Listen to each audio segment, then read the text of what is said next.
verdade, esse projeto Escola Sem Partido ele já aparece lá em 2004, as discussões, timidamente, porque não tínhamos um golpe instaurado no país. E quando o pós-golpe ele vem com toda a força, a gente que está atuando em cursos de licenciatura e também, né, pensa a educação, encontra aí algumas aberrações, né, podemos dizer assim. Primeiro, porque são pessoas que não são da área de educação, são pessoas que não entendem nada de educação. Eu acho que esse é o primeiro ponto. Quem é que está propondo algo para a educação? Né? São profissionais de outra área. Porque na educação nós temos um problema.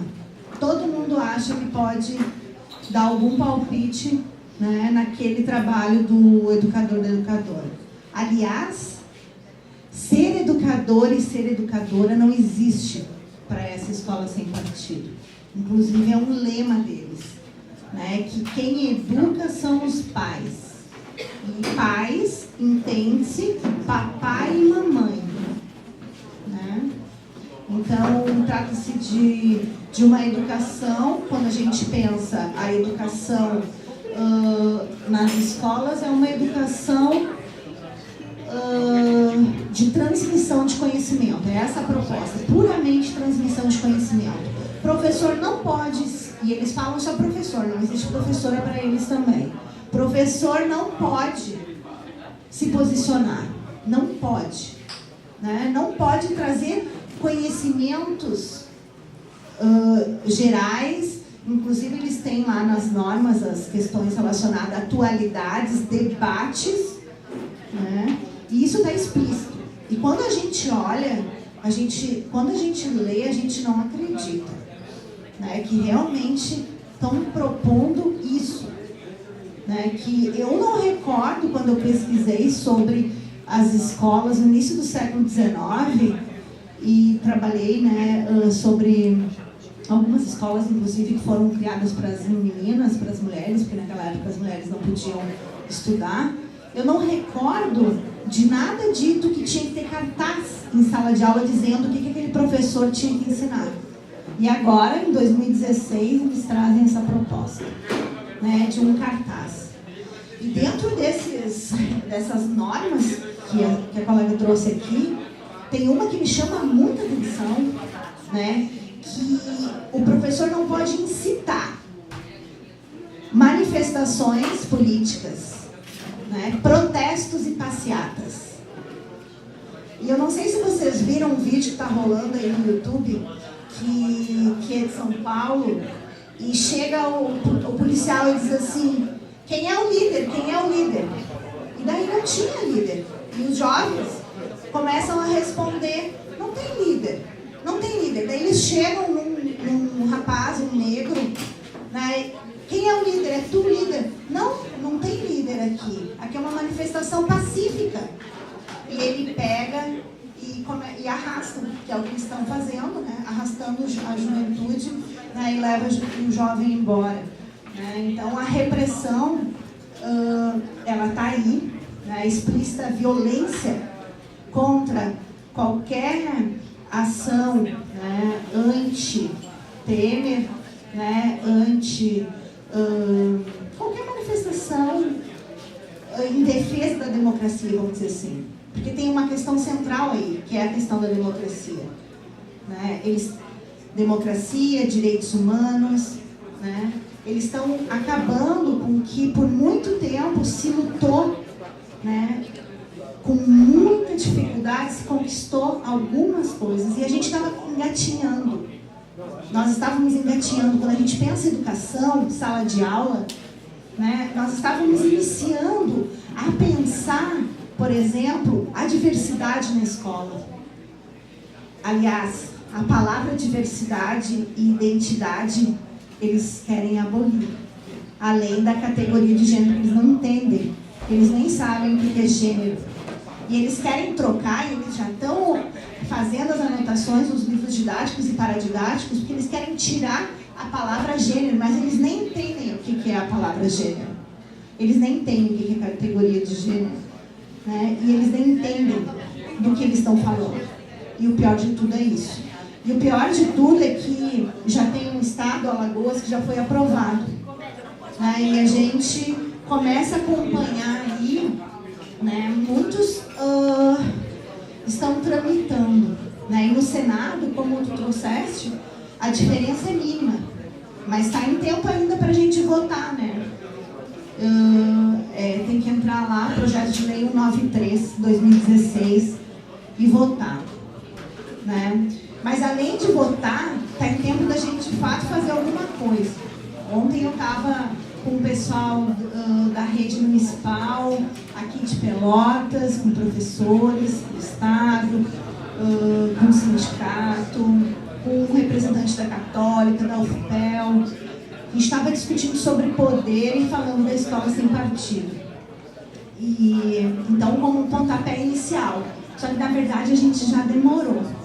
Porque eles já estão só esperando se legitimarem no poder para implementar o que eles já estavam planejando há muito tempo. Inclusive, né, quando a gente pensa a diversidade, e olhando lá para a indígena Pietra, né, e pensando como a gente tem pouco indígena na sala de aula, como a gente tem pouco indígena nas universidades. Eu mesma estou atuando num curso de licenciatura em Educação do Campo, né, onde eu estava apontando para a Pietra, vieram 15 vagas em cada curso. 15 vagas, né? E isso é uma baita conquista, porque quando eu estudei aqui, né, entrei em 1998 para fazer filosofia na UFPEL, nossa, a gente não tinha, imagina, sonhar com 15 vagas, assim, né, em curso, sonhar com 15 professores chegando, não era essa a realidade, né? E hoje a gente vê, acompanha algumas mudanças, mas ainda são pequenas, né? Estavam começando. Eu tenho estudante indígena lá, eu tenho estudante quilombola, né? Sujeitos do campo, que nunca pensavam estar numa universidade, e estão. E isso incomoda. E é esse o partido que eles estão falando, né? Que eles têm sim um ódio, né? E tem uma questão ideológica aí, que é o ódio ao PT, porque eles falam, eles têm ódio ao PT e o Paulo Freire. Paulo Freire aparece com orelha de burro, né? Cada coisa que eu fico apavorada, porque eles nunca leram Paulo Freire. Mas lá está o Paulo Freire com orelhas de burro, né? Então é uma raiva com aquele mesmo discurso ridículo que eles fizeram naqueles cartazes, quando eles estavam no Fora Dilma, que eles botavam cada coisa naqueles cartazes, que é a mesma coisa deles escutarem, né? Se a gente for comparar, é do mesmo nível de escutar o Frota, né? Como alguém que tem algo a dizer sobre educação, né? Então, quem escuta o Frota não me representa, né? Quem não escuta os educadores e as educadoras não me representa, né? Quem não entende de educação, quem não foi para a sala de aula, não foram para a sala de aula, não sabem o que é ser professor, professora, eu não estou nem dizendo educador e educadora. E estão aí impondo e ditando um projeto de lei. E que se virar lei, é para silenciar, é para calar, é para fazer perseguição. Eu tive recentemente em Santa Catarina, numa universidade particular, fazendo um debate da escola sem partido. E tinha gente lá dentro, que depois me contaram, né, que eram os idealizadores no Estado. Óbvio, ele não foi para o debate, mas eu sabia quem era a figura, porque era a pessoa que anotava as coisas. Eu pensava, mas que tanto anota, né? E eu não me dei conta. Eu fui saber por que ele estava anotando depois que eu falei tudo que eu tinha para falar, né? Então, é esse olhar já que a gente pode pensar, a gente já vive, né, um período de ditadura que se inicia. Se a gente pegar o exemplo do Brasil e pegar o exemplo de outros países latino-americanos, foi assim que iniciou. E a gente não tem que se iludir, vai ser igual àquela época que as pessoas me perguntavam, Grazi, mas tu acha que isso é golpe? Daí eu tinha uns colegas lá que já estavam, né, fora, contra o golpe, e eu também já estava assim, e alguns dizendo, tu acha mesmo que isso é um golpe? A mesma coisa vai acontecer daqui um pouco, a gente vai estar se questionando se é ditadura. Alguns já estão. Né? E se a gente olhar para a história, já se inicia assim, as perseguições, os nomes, o silenciamento, né? As demissões. Então, porque tu não pode ser crítico, tu não pode pensar diferente do que eles querem que pense. E lendo o projeto de lei, né, fica claro, então, essa repressão, que eles não entendem nada de escola, porque uma das questões que eles trazem é que todo o conteúdo que a gente for propor também tem que passar pelos pais. E agora eu pergunto para quem conhece um pouco de sala de aula, quem é mãe e pai, aí, que pais que vão nas entregas de boletim, reunião de pais? São todos os pais? Quantos pais vão? Qual é a nossa realidade escolar? Então é sem noção, né? E eles querem que passe porque eles têm aquela norma, né? Minha família, minhas regras. E essa família é a família patriarcal, né? Essa família é a família, né, que a gente lutou tanto tempo aí para desconstruir, né? Dentro de uma escola, de uma sala de aula, né? E a gente hoje tenta trabalhar com os alunos sobre essas desconstruções. Bom, além disso, eu queria chamar a atenção também que eles querem criar um disque denúncia, né? Certo, eles vão tirar o 180 da violência contra as mulheres, porque para eles, né, não precisa, eles já tiraram o Ministério das Mulheres, né? Não, políticas de mulheres eles não têm interesse. Eles vão acabar com o 180, eles vão colocar um disque denúncia para denunciar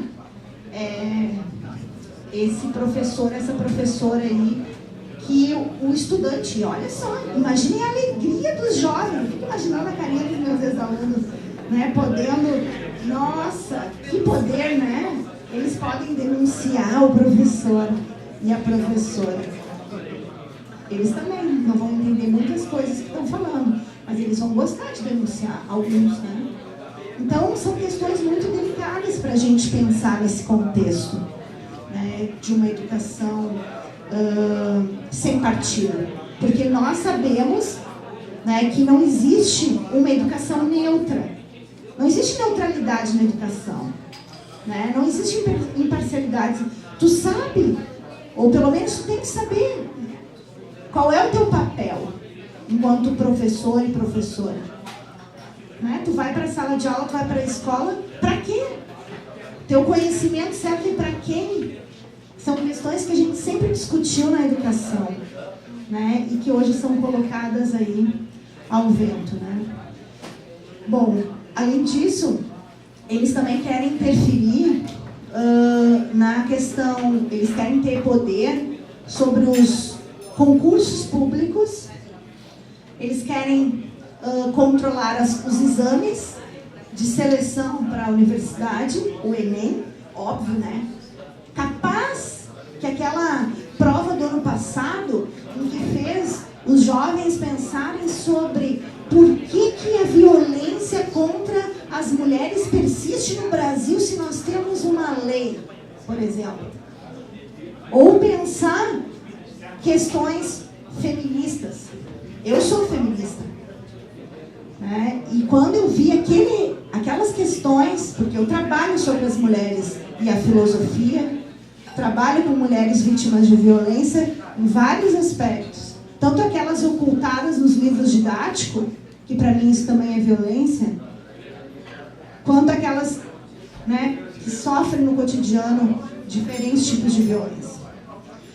E a gente vê, então, uma proposta que quer abolir com isso tudo, que quer retirar essa reflexão crítica sobre a realidade, né? Voltando ao conteúdo não contextualizado, né? neutro. E isso, obviamente, chega nos nossos currículos, isso, obviamente, chega nos nossos projetos de ensino, isso, obviamente, chega na nossa formação de professores, que agora a gente estava começando a romper um pouco com o tradicional, né? Romper um pouco com aquele ensino conteudista, né?